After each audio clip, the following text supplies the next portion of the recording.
My daughter is starting with the company, so I need you to resign today. It's your last day." On the morning of the 20th, the president suddenly informed me that I was being let go. I was taken aback and struggled to find words. The 20th was when we paid our suppliers.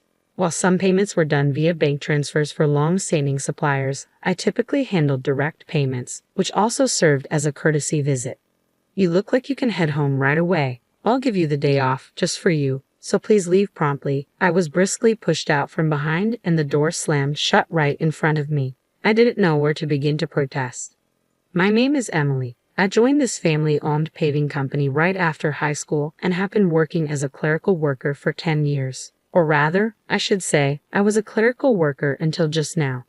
There were about 20 employees, and when the former chairman was still president, the workplace atmosphere was excellent. It was a company that made you feel at ease. Even the chairman, who has since retired, used to actively engage with younger employees, and Catherine, his wife, would come in daily to manage various tasks until the chairman fell ill. Kelly, their daughter, was adept at both field and office work, and her husband, the site manager, was highly respected by the on-site employees. Despite being from the founding family, they never acted superior or looked down upon anyone. It would have been wonderful if this enjoyable and trouble-free company life had continued, but unfortunately, reality turned out to be less sweet than expected. At the end of last year, cancer was discovered in the chairman during the company's annual medical checkup. He made the difficult decision to retire as president, appointing Kelly's husband, the site manager, as his successor. Both myself and the other employees unanimously supported this decision, agreeing that the chairman should prioritize his treatment and wishing him a long and healthy life. However, unexpectedly, the chairman's eldest son, Tom, whom I had never heard of before, appeared with his family. It turns out the chairman had another child besides Kelly. Tom had been estranged from the family for about 30 years, a fact unbeknownst to me. According to senior employees, Tom had a troubled youth and was notorious for getting into trouble with the law. Whenever he caused problems, it was said that the chairman and Catherine would personally apologize on his behalf. After dropping out of high school, Tom became involved in multi-level marketing and other dubious activities, leading to his eventual disarmament by the chairman. Despite being estranged for a considerable time, Tom suddenly appeared one day, exclaiming, "Dad, I've been wrong all this time. Please forgive me," as he pleaded before the chairman. I was utterly taken aback. Working in a small company where the president's office and the clerical room were one and the same, I witnessed the entire scene vividly. Tom expressed his desire to reconcile and work together in the company, but I couldn't help feeling that such words weren't appropriate coming from someone who had been disowned. I apologized to everyone, but I implore you to consider giving Tom another chance. Kelly and the seasoned employees found it difficult to fully celebrate, knowing about Tom's troubled history.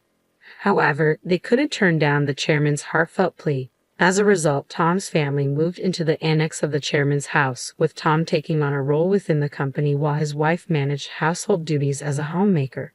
Their daughter, whom I glimpsed only once when she visited the company, seemed to be a college student. The chairman mentioned, after facing hardships in life, Tom must have turned over a new leaf. Catherine, too, was tearfully overjoyed at Tom's return with his family. They spoke optimistically about rebuilding the company together, but soon encountered an unexpected challenge. Tom insisted, as the eldest son, I should be the next president, causing tension with Kelly and the site manager. While putting on a facade of diligence in front of the chairman, Tom actually did very little. He frequently made demeaning remarks like, "Manual labor is for the workers, and you're all like worker ants, silently toiling away." Unsurprisingly, he quickly became unpopular among the staff. Some younger employees even approached the chairman directly, saying, "I can't work under these conditions." However, both the chairman and Catherine begged them to be patient, promising to talk to Tom and asking for a long-term perspective. Then, due to stress or other factors, the chairman's cancer suddenly worsened, leading to his hospitalization 3 months ago. It was at this critical juncture that Tom declared himself president. Employees advised Catherine and the chairman to uphold the original plan of appointing the site manager as president, but ultimately they chose Tom, their own flesh and blood, over Kelly's husband. This decision caused murmurs of discontent among the staff, with some accusing them of being blinded by parental favoritism or senility. Consequently, the once harmonious and joyful atmosphere of the company underwent a stark transformation, descending into tension and awkwardness. As everyone realized the situation couldn't persist, Kelly began taking action quietly alongside the site manager behind the scenes. As a result, tensions began to escalate. I found myself solely responsible for the company's administrative tasks from that point onward. Previously, Catherine Kelly and I could manage our workload efficiently, allowing me to leave on time. Now, however, I'm working overtime every day, often leaving well past the expected hours. It's not uncommon for the date to change before I finally head home. Meanwhile, Tom appears to view administrative duties as leisurely. The president spends his days frequenting hostess bars, betting on horses, or gambling, I heard from others. My relationship with the president deteriorated significantly over an expense issue. He had been using the company's credit card for personal dining and entertainment expenses, which I had overlooked to some extent in the past. This time, though, it crossed a line I couldn't ignore. Bracing myself for his reaction, I handed back the receipts. This expense cannot be approved. What? Why? This is your wife's corrective underwear. It has nothing to do with the business, so it cannot be expensed. Predictably, the president's face flushed with anger. Don't toy with me. She's the president's wife. It's only natural for her to dress well. It's an expense. But it's underwear, and your wife isn't an employee. I managed to reply, astonished that the president could consider a $4,000 expense for his wife's corrective underwear as justifiable. What he said next left me even more bewildered. Then let's turn the sale of corrective underwear into our new business venture. That way it will count as a purchase and therefore an expense. The president looked smug, as if he had just struck gold. But I was left speechless. We're a paving company. How would that work? Tell clients if they don't buy from us, we'll cancel their contracts. They'll all buy, we'll make a fortune. $2,000 for one, $4,000 for a set. It's easy money. The president burst into laughter, but I was appalled. That's completely unacceptable. It would damage our credibility. In my frustration, I lashed out at him, and from that moment onward, I became the target of the president's contempt. Every day thereafter, I endured constant criticism and berating from him. It became so unbearable that I often considered resigning. However, driven by loyalty to the chairman who had always supported me and concern for the company's welfare, if I left, I persevered. The truth was, losing my job suddenly would also spell trouble for me. I resolved to endure it until I could make a graceful exit, but then I was summarily dismissed. If I were to leave abruptly now, it would disrupt our client relationships, I said firmly, taking a deep breath as I opened the door. I cannot do this. Quitting without proper notice would leave everyone in a difficult position, including your daughter, who isn't equipped to handle the workload. Besides, today is the day we make payments. I delivered these words in one breath, fully anticipating the president's furious reaction. As expected, his face flushed red with rage. Shut up. I already told you to resign because my daughter is joining the company. Today is your last day. Regarding the payments, let them wait until they come to collect. There's no need to pay them in advance. Excuse me, isn't it standard practice to pay for goods and services once you've received them? I responded, bewildered, trying to simplify it as if explaining to a child. But the president's next remark was so irrational that I couldn't believe he was speaking like a rational adult. In that case, just threaten to switch to another supplier. Tell them we won't make the payment this time, so they should give it to us for free. What? That's not something we can do, is it? I was so stunned that I struggled to find words. You're completely worthless. My daughter has a college degree. She can handle office work effortlessly. Being family, she won't question my purchases like you do. All talk and no action. Your presence is unnecessary in our company. Leave immediately. In essence, the president seems to believe that by assigning his daughter to handle accounting, he can easily pass off personal expenses as business expenses. Is that so? Just remember, I won't regret this. Words are futile now. My patience has run out. I swiftly gathered my belongings and hurriedly left the company.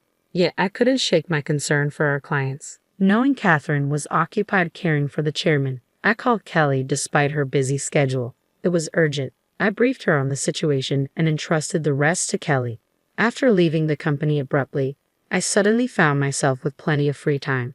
Being terminated without notice was a clear violation of labor standards. If I reported this to the labor office, they would be in serious trouble. Thankfully, our company was part of the middle company payment system, which meant I could claim severance pay and 1 month's salary. This system supports small and medium-sized enterprises that struggle to provide severance pay independently.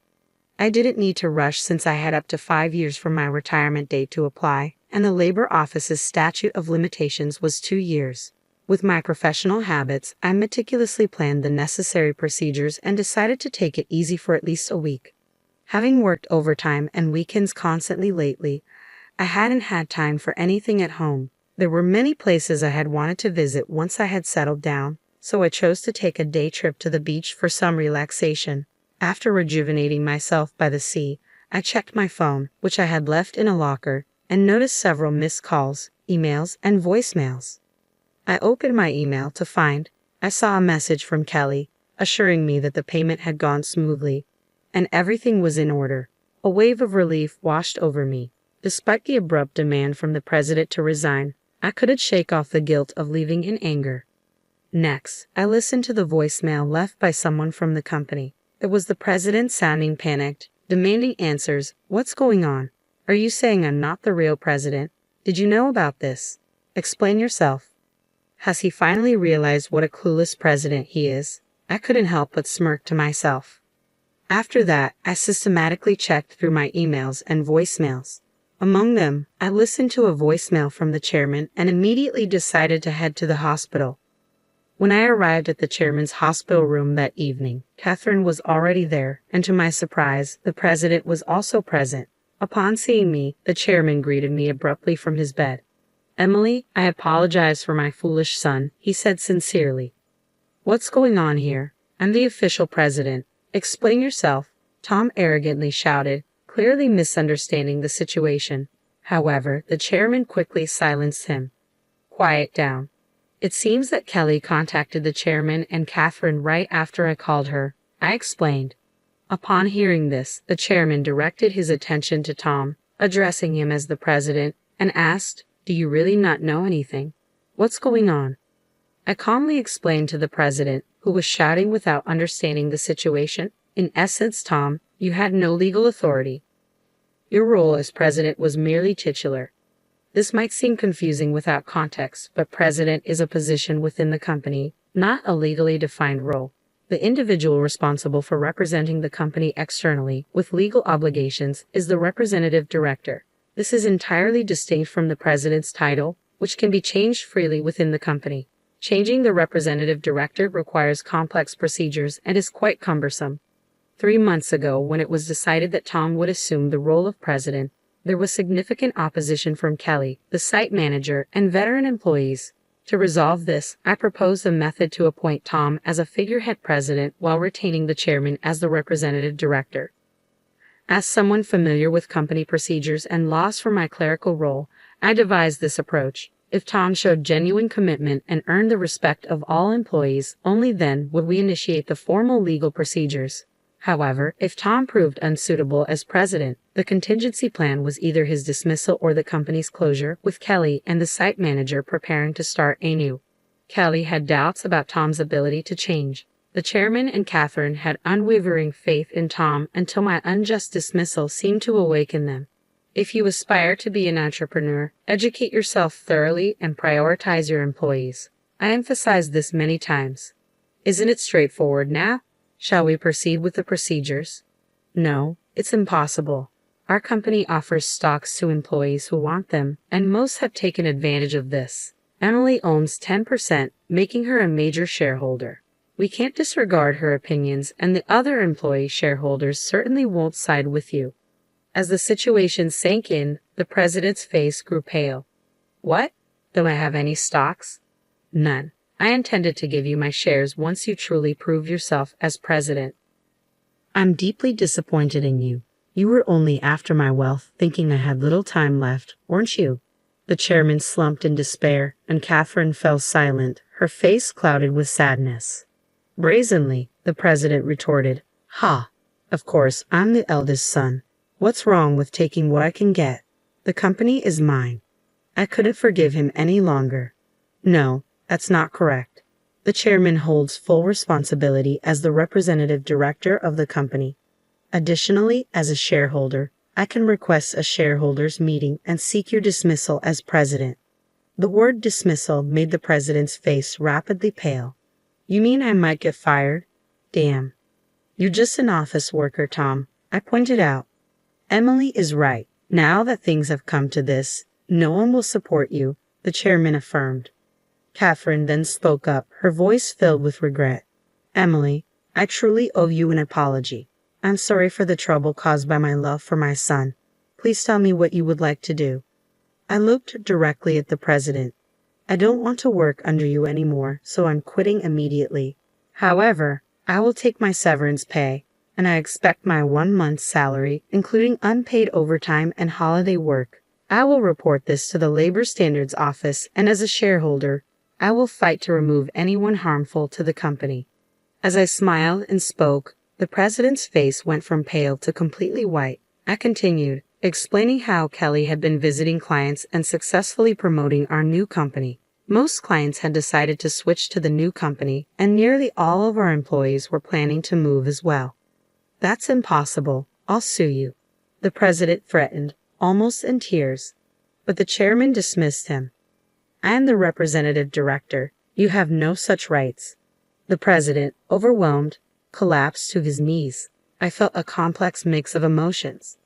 Mr. President, it's a shame it came to this. If you had changed your attitude when you returned, things could have been different. There were many opportunities to learn and improve, but you squandered them all. This is a classic case of reaping what you sow. Eventually, the chairman decided to close the company, leaving Tom unemployed. The president's wife attempted to sell corrective underwear, but it didn't sell at all. They were reported for aggressive door-to-door sales and were eventually arrested for running the pyramid scheme. When Kelly returned to her parents' house for an errand, she found several boxes still filled with the unsold corrective underwear. Their daughter found employment at another company, although the details remain unknown. I now work at Kelly and the site manager's new company, and I am happy every day. I want to continue to cherish my relationships with people and live sincerely.